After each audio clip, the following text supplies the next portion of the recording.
네, 저희는 마태복음에 대한 이야기들을 계속해 나가고 있습니다. 오늘은 3장에 관한 이야기인데, 지난 시간 광기 어린 헤롯의 그 만행, 2살 이하의 어린이들을 모두 죽이는 이러한 악행, 그리고 그 칼날을 피해서 애굽으로 피신했다가 다시 돌아오신 예수님의 이야기를 오늘 살피려고 합니다. 그런데 사실 우리는 기대하기를 도망이란 표현이 좀 그런데요. 피신하셨던 예수님께서 다시 돌아오셔서 어떤 삶을 사실까 하며 3장을 여는데, 사실 3장을 펼쳐보니 예수님의 이야기가 나오질 않아요. 실질적으로 예수님의 유년 시절에 대한 이야기는 사복음서 안에서도 매우 제한적입니다. 우리는 오늘 3장을 펼쳐드니 예수님의 이야기가 아니라 세례 요한의 이야기로 시작되는 것을 보게 되고, 그때에 라는 말로서 시작되는 것 역시 보게 됩니다. 그때라고 하는 말은 어떤 시기를 이야기하는 것이죠. 마태복음에서는 실제적으로는 그 시기에 대해서 잘 알 수가 없어요. 기록하고 있지 않으니까. 그러나 누가복음을 살펴보면 이때가 언제라는 사실을 좀 제법 상세히 알 수가 있습니다. 누가복음 3장 1절부터 2절에 이렇게 기록하고 있죠. 티베리우스 황제가 통치한 지 15해, 곧 본디오 빌라도가 유대의 총독으로, 헤롯이 갈릴리의 분봉왕으로, 그 동생 빌립이 이두레와 드라고니 지방의 분봉왕으로, 루사네아가 아빌레네의 분봉왕으로, 안나스와 가야바가 대제사장으로 있을 때에 하나님의 말씀이 빈들에서 사가랴의 아들 요한에게 임한지라. 너무 복잡해 보이죠? 그냥 단도직입적으로 말씀드리면, 예수님께서 공생애를 시작하기 직전에, 그러니까 예수님께서 탄생하신 후 30년이 훌쩍 지났던 바로 그때라고 시작하면 틀리지 않습니다. 적어도 마태는 예수님의 유년 시절에 대해서는 기록하지 않고 있다는 것을 알 수가 있죠. 마태는 곧바로 세례 요한에 대한 이야기로 그의 글을 시작합니다. 예수님 이야기를 기대하는 우리 입장에서는 세례 요한의 이야기가 좀 달갑지 않게 들릴 수 있고, 또 불필요하게까지 여겨질 수 있습니다. 더 나아가서 이런 생각도 하죠. 아니, 굳이 예수님께서 미리 오셔야만 했는가? 예수님께서 직접 오셔서, 세례 요한이 미리 와야만 했는가? 예수님께서 바로 오셔서 그분의 사역을 시작해도 될 텐데, 우리는 그렇게 생각을 합니다. 그런데 우리가 읽은 성경 3절은 우리에게 매우 익숙한 문장으로 시작을 하고 있어요. 그는 선지자 이사야를 통하여 말씀하신 자라. 선지자를 통해서 말씀되어진, 예언되어진 사람이 바로 세례 요한이다 라는 사실이죠. 저희가 마태복음을 처음 시작하면서 우리가 늘 기억해야 될 한 문장이 있다고 말씀드렸어요. 그것은 주께서 선지자로 하신 말씀을 이루려 하심이니. 다시 말해서 지금 마태가 기록하고 있는 이 모든 내용들, 예수님에 관한 내용, 더 나아가 구세주 메시아 예수 그리스도를 증언함에 있어서 이 일은 이미 구약시대에 예언되었던 내용이 하나님께서 말씀하셨던 그 약속이 이루어지는 것이다 라는 사실을 이야기해 주고 있다는 거죠. 그런 의미에서 이 문장은 아주 중요한 문장이고 앞으로도 계속 반복되어질 것입니다. 그렇습니다. 세례 요한의 등장은 실제적으로 아주 중요한 의미를 가지고 있다는 거죠. 예수님께서, 하나님께서 약속하신 바로 그 메시아다, 구원자다 라고 하는 사실을 더욱 분명하게 드러내 주시기 위해서 세례 요한이 예수님의 앞서 사역을 하셔야만 했던 것이라는 거예요. 왜? 구약에 그렇게 예언되어 있으니까. 메시아가 오시기 전에 그 길을 준비하는 자가 올 것이라고 하나님께서 예언해 주셨기 때문에 그 말씀대로 이루어져야만 하는 것이죠. 마태가 밝히고 있는 것처럼 이사야서 40장 3절을 보면, 외치는 자의 소리여 이르되 너희는 광야에서 여호와의 길을 예비하라, 사막에서 우리 하나님의 대로를 평탄케 하라 라는 말씀으로써 메시아 이전에 그분의 길을 평탄케 하고 준비하는 자가 올 것이라는 것을 이사야를 통해 예언하셨고, 또한 말라기 선지자도 예수님의 길을 예비할 자에 대해서 예언하고 있습니다. 말라기서 3장 1절 말씀을 보면 만군의 여호와가 이르노라 보라 내가 내 사자를 보내리니 그가 내 앞에서 길을 준비할 것이요 또 너희가 구하는 바 주가 갑자기 그의 성전에 임하시리니 곧 너희가 사모하는 바 언약의 사자가 임하실 것이라. 주의 사자가 오시기 전에 그의 길을 예비하는 자가 반드시 있을 것이라고 이야기하죠. 똑같은 선지자 바로 말라기 선지자가 4장 5절에서 이렇게 말합니다. 보라 여호와의 크고 두려운 날이 이르기 전에 내가 선지자 엘리야를 너에게 보내리니. 엘리야를 보내리니 사실 똑같은 엘리야가 온다는 이야기는 아닙니다만 엘리야와 같은 자, 엘리야를 연상케 하는 자가 예수님의 그 길을 예비하러 올 것이라 이렇게 예언되어진 것이죠. 비록 개인에게 임한 예언이기도 했습니다만 제사장 사가랴, 그러니까 요한의 아버지에게 나타났던 천사가 역시 같은 내용의 메시지를 전하고 있습니다. 세례 요한의 사명에 관해서 천사가 했던 말은 바로 이런 것이었어요. 누가복음 1장 17절 말씀을 보면 그가 또, 여기서 그는 바로 세례 요한을 말하죠. 앞으로 태어날 그 아기 세례 요한, 그가 또 엘리야의 심령과 능력으로 말라기서에서 말라기 선지자가 예언했던 그 엘리야, 주의 길을 준비하는, 메시아의 길을 준비하는 바로 그 엘리야를 동일하게 천사가 사가랴에게 이야기하고 있다는 거예요. 엘리야의 심령과 능력으로 주 앞에 먼저 와서 아버지의 마음을 자식에게, 거스르는 자를 의인의 슬기에 돌아오게 하고 주를 위하여 세운 백성을 준비하리라. 그렇습니다. 세례 요한의 사역, 즉 오시는 메시아에 앞서서 그 길을 준비하는 바로 이 사역은 이미 예정된 하나님의 계획 가운데 있었다는 것이죠. 이 사실을 분명히 해주고 있는 것이에요. 왜냐하면 이 마태와 함께하는 공동체는 유대인 공동체였기 때문에 이들에게 있어서는 구약의 예언, 즉 메시아에 대한 예언이 실제적으로 이루어진다는 사실, 그 이루어지는 시작이 이 세례 요한이라는 사실은 아주 중요했던 것입니다. 세례 요한이 왔다. 그 사실은 무엇을 의미하는 것일까요? 아, 이제 곧 메시아가 오는구나 라는 이런 기대감을 갖게 하는 것이죠. 역사적으로 이스라엘은 지난 600여 년 동안 여러 강대국의 지배를 받고 있었습니다. 저희가 수요일마다 수요 성경 공부를 통해서 그 사실을 살펴보고 있죠.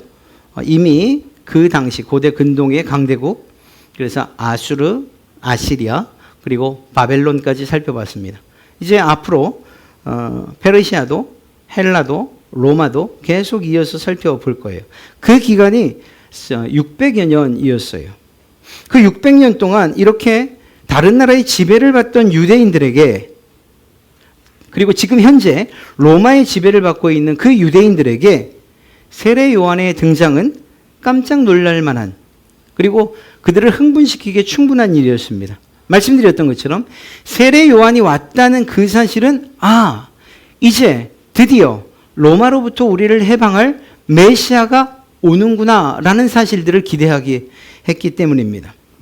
자신들을 지배하고 있는 로마 제국을 심판하실 메시아, 그리고 하나님의 백성인 자신들을 무조건 위로하고 축복해 주실 그 메시아를 기대할 수 있었기 때문인 것이죠. 그러니까 세례 요한의 출현은 이스라엘 백성들에겐 큰 소망이 아닐 수가 없었던 것입니다.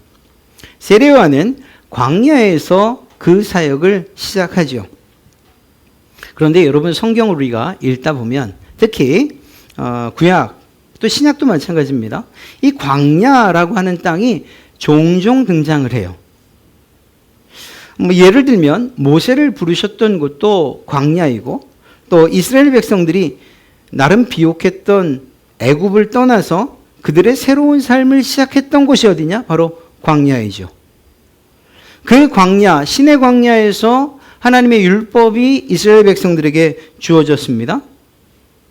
그리고 많은 선지자들이 하나님과의 깊은 교제를 위해서 찾았던 곳 역시 광야라는 사실을 알 수 있습니다. 사도 바울도 그랬고 또 다른 사도들도 마찬가지였어요. 심지어 예수님도 우리가 다음 주에 보겠지만 광야로 들어가셨다는 사실을 보게 됩니다. 이 광야라는 곳이 과연 어떤 곳일까 생각을 해보면 그곳은 생명을 위협받는 곳이라 해도 틀리지 않을 것입니다. 더위로, 때로는 갈증과 목마름으로, 그리고 전갈이나 짐승 등 그들의 공격으로부터 위험천만함을 느껴야 하는 곳이었고, 무엇보다 내가 가지고 있는 것과 누리는 모든 것들을 포기해야지만 나갈 수 있는 바로 그곳. 그곳이 광야였어요. 그런데 놀랍게도 그렇게 나를 포기하고 나간 그 광야에서 하나님이 그들을 만나주셨다라는 사실입니다. 그 절망의 땅만 같고 죽을 것만 같은 그 땅에서 놀라운 하나님의 구원을 경험하는 곳, 그곳이 바로 광야였고 그 삶이 바로 하나님 백성의 삶이었다는 것이죠. 하나님의 일하심과 그분의 기적을 바라보는 곳, 바라볼 수 있는 곳, 그것이 바로 광야였다는 것입니다. 세례 요한은 그 땅에서 복음을 전파했고 그의 사역을 시작했어요. 그는 숨어서 사역하지 않았고 두려움에 떨며 사역하지 않았습니다. 오히려 소리를 높여 외쳤고 자신의 모습을 당당하게 세상에 드러냈던 것입니다. 광야라는 사실을 생각할 때에 우리에게도 이러한 광야가 있지 않습니까? 무엇이 포기되어지는 바로 그곳. 내 힘과 내 능력의 한계를 느낄 수밖에 없는 그곳. 누군가의 도우심이 없으면 살아갈 수 없는 바로 그곳, 그곳이 광야 아니겠어요? 때론 우리가 왜 그 자리에 서야 되는지 모르는 상황에서 덩그러니 광야, 그 황량한 들판에 홀로 서 있는 우리의 모습을 볼 때가 우리 인생에서는 종종 있어요. 때로는 사업의 실패 때문에 또는 건강 때문에 또 사람들과의 관계로 인해서. 그런데 이러한 인생의 광야를 두려워하지 마십시오. 메마른 땅에서 하나님께서 여러분들에게 샘물을 맛보게 하실 것이고 곡식 하나 자랄 수 없는 그 땅에서 위로부터 내리는 양식을 맛보게 하실 것이기 때문입니다. 그러니 우리가 그 광야에서 땅을 바라보며 그저 거친 땅을 바라보며 슬퍼하고 있을 것만이 아니라 오히려 위를 바라보고 하나님을 소망해야 할 줄로 믿습니다. 그 땅에서 우리의 것들을 포기할 바로 그때, 바로 그렇게 포기하는 그때에 하나님의 임재와 그리고 동행하심 그리고 인도하심, 그것을 우리는 경험하게 될 줄로 믿습니다. 그러니 그 광야는 우리에게 오히려 축복의 땅이라 말할 수 있는 것이죠. 또한 마태가 소개하고 있는 세례 요한의 모습은 좀 특이합니다. 그는 낙타 털옷을 입었고 허리엔 가죽띠를 띠었으며 그의 음식은 메뚜기와 석청, 그러니까 야생꿀이었다, 이렇게 기록하고 있죠. 이 모습이 우리에겐 정말 생소해요. 아니 꼭 이렇게 선포해야 되느냐, 뭐 이렇게까지 특이할 이유가 있는가, 이렇게 말이죠. 그런데 적어도 유대인들이 바라볼 때에는 낯선 모습이 아니라는 거예요. 왜냐? 그들이 알고 있는 선지자들의 모습이 바로 그런 모습이었기 때문이죠. 특히 그들에게 있어서 정말 위대한 선지자였던 엘리야의 모습이 바로 그런 모습이었어요. 열왕기하 1장 8절의 말씀을 보면 그들이 그에게 대답하되, 그는, 여기서 그는 바로 엘리야를 말합니다. 그는 털이 많은 사람인데 허리에 가죽띠를 띠었더이다 하니 왕이 이르되 그는 디셉 사람 엘리야로다. 엘리야, 유대인들이 알고 있는 그들의 위대한 선지자 엘리야의 모습이 마치 세례 요한과 닮아 있었던 것. 바꿔 말해야죠. 세례 요한의 모습이 엘리야의 모습을 담고 있다, 이렇게 말입니다. 그리고 세례 요한이 마치 엘리야처럼 보여졌다는 이 사실은 이스라엘 사람들의 가슴을 뛰게 할 수밖에 없는 그런 사건이었습니다. 실제로 마가복음 1장 4절부터 5절의 말씀을 보면 정말 많은 사람들이 세례 요한을 찾았다는 사실을 알 수가 있습니다. 세례 요한이 광야에 이르러 죄 사함을 받게 하는 회개의 세례를 전파하니 온 유대 지방과 예루살렘 사람이 다 나아가 자기 죄를 자복하고 요단강에서 그에게 세례를 받더라. 여러분, 유대인들이 이처럼 많은 유대인들이 세례 요한에게 몰려든 이유가 무엇일까? 왜 유대인들은 세례 요한에게 이렇게 열광했을까요? 우리가 마태복음을 시작하면서 구약과 신약 사이에 400년의 간극이 있다 이렇게 말씀드렸죠. 그리고 그 시기를 우리는 신구약 중간사, 그리고 또 다른 별칭으로 암흑기 혹은 침묵기라고 말한다고 했어요. 이유가 무엇이었습니까? 그 시기에 선지자를 통한 하나님의 메시지가 없었기 때문이죠. 뿐만 아니라 성경에선 그 내용들을, 그 기간에 일어난 내용들을 사실 찾을 수가 없기 때문에 암흑기 혹은 침묵기라고 그렇게 말합니다. 그런데 갑자기 그 침묵을 깨고 세례 요한이 나타난 것입니다. 게다가 그의 모습을 보니 구약에서 활동하던 선지자의 모습을 하고 있었던 거죠. 그리고 앞서 말씀드렸던 것처럼 그의 등장과 그의 모습, 그리고 그가 하는 사역은 이미 구약의 선지자들, 하나님의 약속, 그것이 성취되어지고 있다는 사실, 그 모습 그대로였던 것입니다. 그러니까 이스라엘 백성들은 가슴이 뛰지 않을 수가 없는 거예요. 말씀드렸던 것처럼 세례 요한이 왔다는 사실로도 그들은 흥분할 수 있었지만 그보다 더 놀라운 사실, 그분은 메시아를 준비하는 자이고 곧 메시아가 온다라는 이 사실 때문에 말입니다. 세례 요한에게 있어서 가장 중요한 것은 그가 외치는 메시지입니다. 구름처럼 몰려든 사람들, 하나님의 진노와 심판을 피하고 그분의 긍휼과 자비를 갈망하며 모여든 그 사람들에게 선포하신 메시지가 무엇입니까? 오늘 우리가 읽었던 것처럼 1절과 2절에 그때에 세례 요한이 이르러 유대 광야에서 전파하여 말하되 회개하라, 천국이 가까이 왔느니라. 그가 외치는 내용은 매우 원색적이고 매우 강력했습니다. 회개하라, 천국이 가까이 왔느니라. 너희가 너희의 죄를 고백하고 그 죄의 길에서 떠나서 하나님의 통치를 받으며 그분 나라의 백성으로 사는 자에겐 복이 준비되어 있고, 그렇지 않은 자에겐 하나님의 진노가 임박해 있다고 그렇게 외쳤던 것입니다. 하나님의 나라가 시작된 것처럼 하나님의 심판 역시 시작되었다고 선포한 거죠. 사실 이런 메시지는 불편하기 그지없어요. 네가 죄인이니 회개해라 라고 하는 이 말이 기분 좋을 수 있겠습니까? 그럼에도 불구하고 그들은 세례 요한에게 나와 세례를 받고 그의 가르침을 따라 살려고 합니다.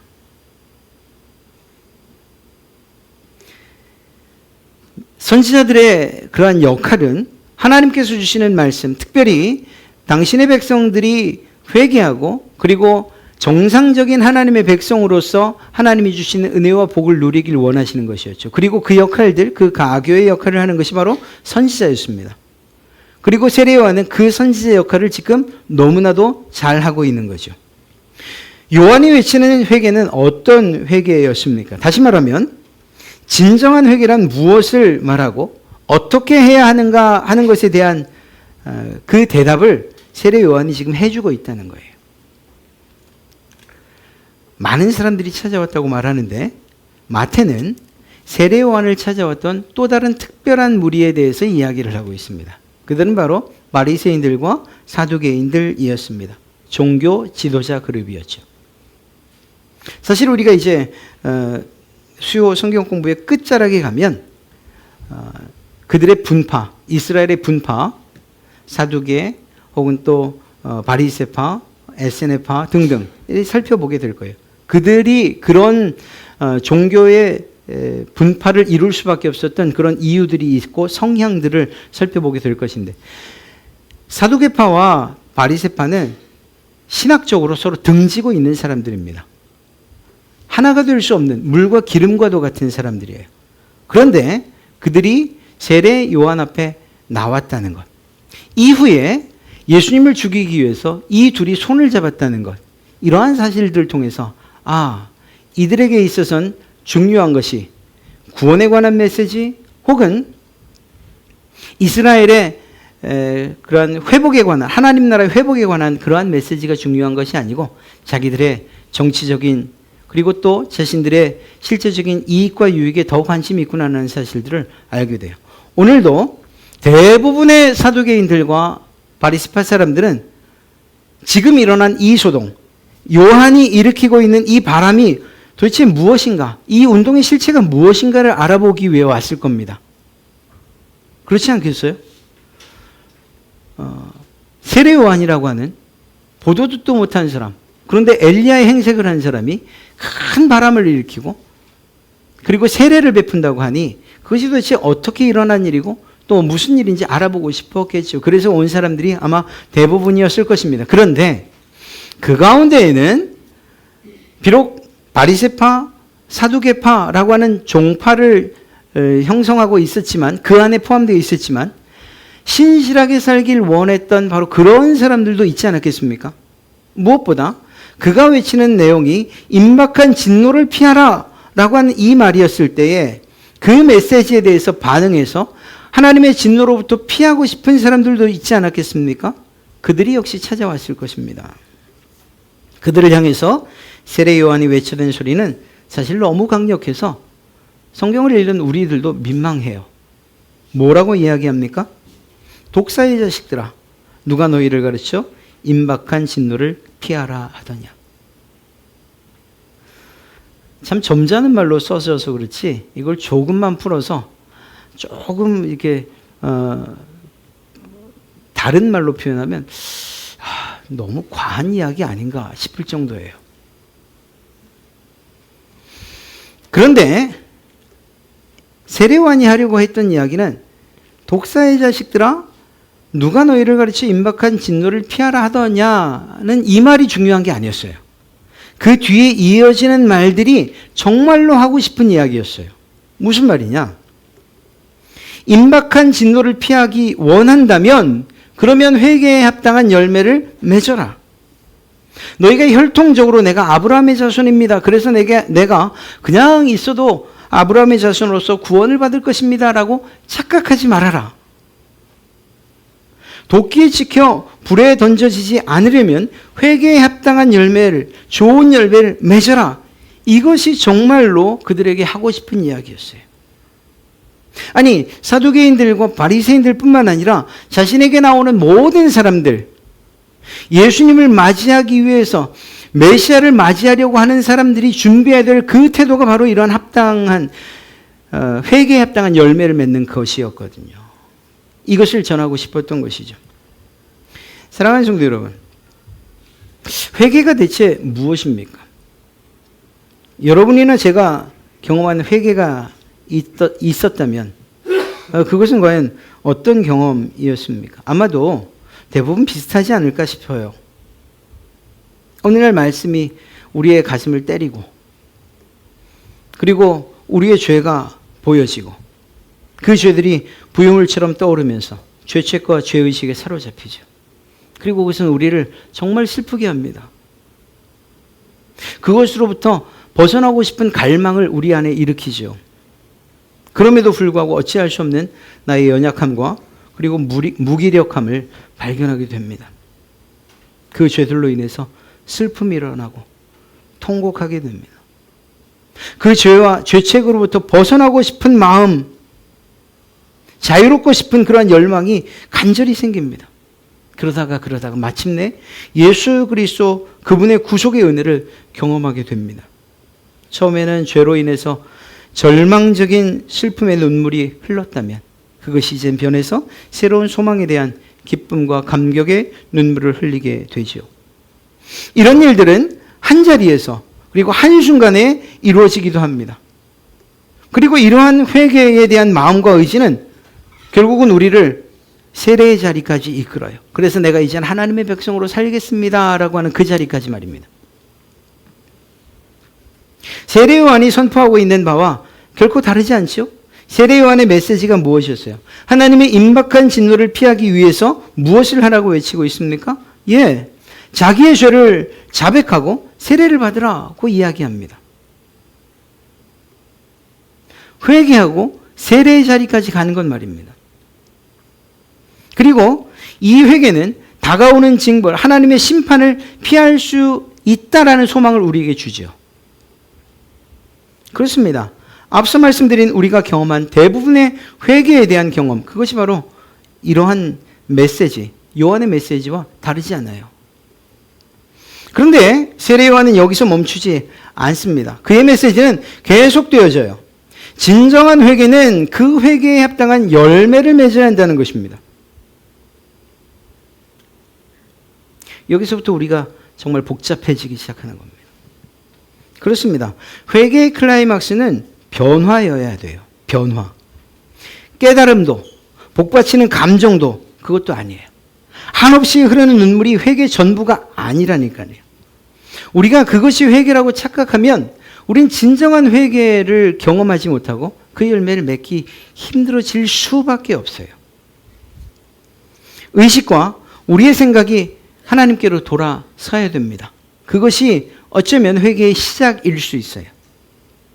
마음, 그 뜨거움이 하나님께로 돌아서야 됩니다. 회개의 과정일 수밖에 없어요.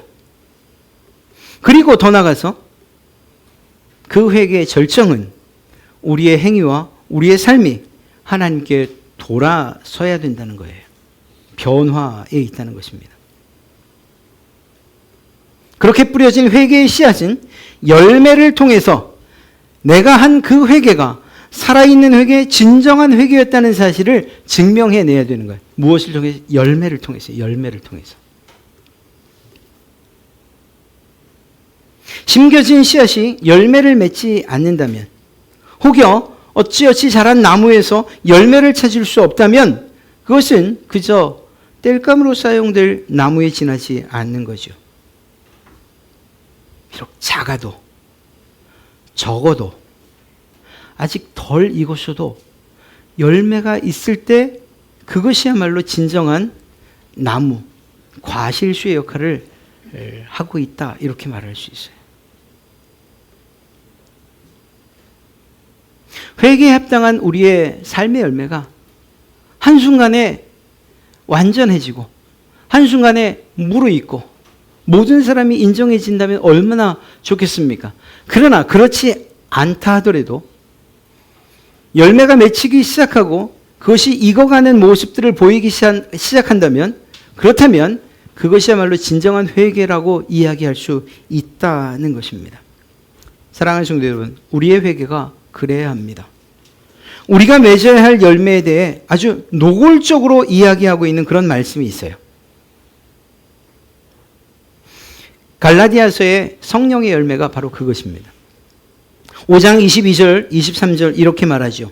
성령의 열매는, 바꿔 말하면 회개한 사람들이 맺어야 할 그 열매는, 성령을 따라 사는 사람들이 맺어야 할 그 열매는 사랑과 기쁨과 화평과 인내, 그리고 친절, 선함, 신실함, 온유함, 절제, 이런 것들이라고 말합니다.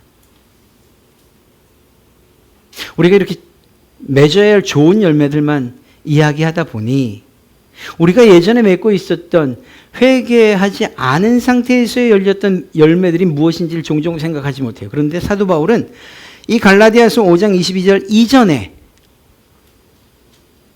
회개에 합당한 그 열매를 맺지 못할 때 맺었던 열매들을 이야기해 주고 있어요. 19절부터 21절을 읽어드리면 이렇습니다. 음행과 더러움과 방탕과 우상숭배와 마술과 원수 맺는 것과 다툼과 시기, 화내는 것과 분쟁과 분열과 당을 짓는 것, 질투와 술 취함, 흥청망청 먹고 마시는 것, 또 그와 같은 것들, 이것은 회개하지 않은 사람들에게서 맺히는 그러한 열매라고 말입니다. 세례 요한이 지금 무엇을 우리에게 요청하고 요구하고 있는지 확실히 아시겠습니까? 우리에게 회개하라고 말하고 있고 그 회개에 대한 증명을 삶을 통해서 우리의 열매를 통해서 증명하라고 이야기하고 있는 거예요. 아무리 철저한 자각과 마음의 뜨거움과 눈물을 흘리며 회개했다 해도 이러한 삶이 지속되고 성령의 열매와 상관없는 방금 말씀드린 그런 삶을 산다면 진정한 회개가 아니라고 이야기하고 있는 것입니다. 그렇습니다. 우리의 회개는 다른 사람들이 인정하는 그런 열매로 실제적인 삶으로 증명되어져야 한다는 것. 아니, 증명될 수밖에 없다는 사실을 세례 요한은 이야기하고 있고 사도 바울 역시 그것을 좀 더 섬세하게 우리에게 이야기해 주고 있습니다. 회개가 쉽지가 않은 이유가 여기에 있는 거예요. 내 죄를 깨닫는 것이 뭐가 어렵겠습니까? 또 우리가 눈을 감고 무릎을 꿇으면 잊혀졌던 죄들 그리고 생각지 못했던 죄들을 기억나게 하시고 떠올리게 하시는데 우리가 어떻게 그 죄에 대한 자각을 하지 않을 수 있겠어요? 그런데 그것이 회개의 전부가 아니기 때문에 그래서 어려운 거예요. 생각하고 마음에 뜨거운 불을 일으키는 것까지가 뭐가 어렵겠습니까? 그리고 그 죄책으로 인해서 흘리는 그 눈물이 쥐어 짜야만 나오는 눈물이겠습니까? 아니에요. 그냥 복받치는 감정으로 흘릴 수밖에 없는 눈물입니다. 그런데 그렇게 쉬운 것이 회개가 아닌 이유는 그것으로 끝나는 것이 아니기 때문이에요. 구약에서 말하는 회개, 돌이켜라, 돌아서라 라고 하는 하나님의 간절한 부르짖음은 가던 길에서 돌이켜서 하나님께로 다시 돌아가는 그 과정을 포함하고 있어요. 우리에게 회개에 합당한 열매를 요구하고 있는 세례 요한의 마음과 또 그 선지자, 구약의 선지자들의 마음이 같고 그것은 곧 하나님의 마음인 것이죠. 집을 나간 탕자가 내가 도저히 여기서 살 수 없구나. 이렇게는 살 수 없겠구나. 그렇게 마음으로, 생각으로 느낀 것으로 그치십니까?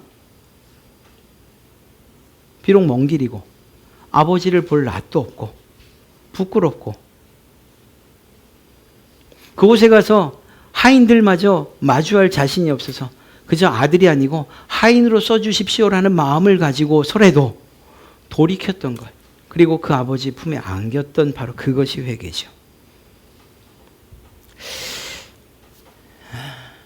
나중에 하나님이 심판하시는 자리에 가서 그때 가서야 이것이 진정한 회개였다, 거짓 회개였다 이렇게 판단받을 수 있는 것, 그것이 아니라는 거예요. 우리가 사는 동안 바로 오늘, 바로 이 순간 다른 사람, 아니 그 누구보다 우리 자신이 먼저 알 수 있는 것이 회개의 신실성입니다. 진실성이에요. 다른 사람들은 혹여 속일 수 있고 위선적으로 행동할 수 있다 해도 나 자신은 속일 수 없잖아요. 나의 변호에 대한 내가 인식하는 그 부분은 우리가 바꿀 수 없잖아요. 그러니 진정한 회개는 누가 봐도 무엇보다 우리 각자가 알 수 있다는 사실을 오늘 세례 요한은 이야기하고 있고 우리는 그 사실을 잊지 말아야 합니다. 사랑하는 성도 여러분, 진정한 회개는 우리의 실체를 봐야 하기 때문에 사실 매우 힘든 일일 수밖에 없어요. 덮고 싶고 끄집어내기 싫고 그냥 저 깊숙이 가라앉혀두면 좋겠다라고 생각하는 그런 것들을 다시 끄집어내고 그리고 그것들을 하나하나 빼내고 건져내야 하며 그러면서 그것들을 버린 삶을 살아야 되기 때문에 어려운 것이죠. 그래서 외면하고 싶은 것, 그것이 회개에 대한 메시지이고 그리고 그 회개 자체예요. 그런데 그것을 통해서 하나님께서 주시는 자유를 한번 생각해 보십시오. 그 어려움을 능히 이기게 하시는 것, 그것이 주께서 우리에게 주신 구속의 자유인 줄로 믿습니다. 이전에 우리를 얽어매던 죄와 그리고 사망의 그늘과 그 사슬로부터 우리를 끊으시고 하나님의 자녀로서 그리고 진정한 천국의 백성으로서 살게 하시는 이 놀라운 일이 회개로부터 시작되고 합당한 열매를 맺는 자에게 주어지는 선물이라고 한다면 우리가 마땅히 그 선물을 받으려 애써야 하지 않겠습니까? 하나님의 백성으로서 소망을 갖게 하신 그 하나님, 우리는 찬송해야 하고 그 하나님께서 우리에게 요구하시고 세례 요한을 통해서 우리에게 요구하시는 바처럼 회개에 합당한 삶을 그리고 그 열매를 맺히며 살아가는 것, 그것이 우리가 추구해야 될 신앙의 삶이고 믿음의 삶인 줄로 믿습니다. 다음 한 주간 사실 때에도 이러한 유혹들이나 그리고 우리가 세상에서 발을 딛고 사는 이상 그것들과 그 죄들과 영원히 결별할 수는 없어요. 안타깝지만. 그러나 우리에게는 세례 요한을 통해서 주신 이러한 회개의 방법이 있고 또 삶의 지침이 있지 않습니까? 이겨내려고 그 유혹을 이겨보려고 힘써 싸우십시오. 그러나 혹여 실패했다 하더라도 혹여 넘어졌다 하더라도 절망하진 마세요. 왜냐하면 우리에겐 이 길이 있기 때문이에요. 끊임없이 주님을 닮아가고 주님께서 우리에게 명령하신 바를 이행하려고 하는 여러분들의 마음을 하나님께서 모르실 리 없지 않습니까? 다만 우리가 했던 생각과 마음으로 회개의 전부 그 회개를 완성했다, 이러한 착각만 하지 않는다면, 그리고 우리의 삶을 우리가 스스로 치고 그리고 또 합당한 삶을 합당한 열매를 맺기 위해서 산다면 하나님께서 여러분들을 힘써 도우실 줄로 믿습니다. 주께서 도우시는 그 은혜로 다음 한 주간도 넉넉히 승리하시는 그러한 여러분 되시기를 주님의 이름으로 축복합니다.